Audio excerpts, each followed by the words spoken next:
ሩታዬ የኔ ቆንጆ ሀፒ በርዝዳይ ብያለሁ። በጣም አምሮብሻል። ቀሪ ዘመንሽ ይባረክ ከነ ልጅሽ ከነ ባልሽ ረጅም እድሜና ጤና ይስጥሽ ከነ ቤተሰቦች። አንቺ መልካም ሴት ነሽ፣ ጎበዝ ጀግና ሴት ነሽ፣ ጠንካራ የምር በጣም በጣም በጣም በጣም ማደንቅሽ በጣም ማለት ነው። ምክንያቱም ብዙ ችግሮችን ብዙ ፈተናን ተቋቁመሽ ያለፍሽ ሴት ነሽ።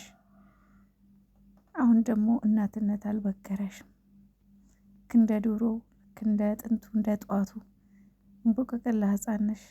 ምክንያቱም እናቶች አሁን ሲወልዱ ማለት ነው በጣም ይከብዳቸዋል። እናትነት መጫትነት ምናምን ከቤት አይወጡም።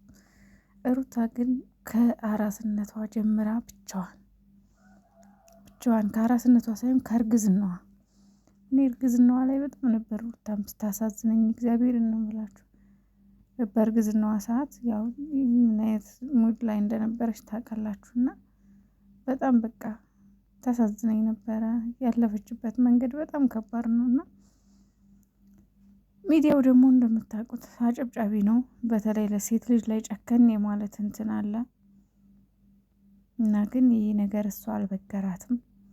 እዚህ ደርሳለች፣ እግዚአብሔር ይመስገን። ከዚህ በላይ ደግሞ ገና ብዙ ብዙ ሰርተሽ ታሳይናለሽ። አንቺ ጠንካራ ነሽ፣ ጀግና ጎበዝ ሴት ነሽ። እና ሀፒ በርዝዳይ በድጋሚ የማቱሳላን እድሜ ይስጥሽ።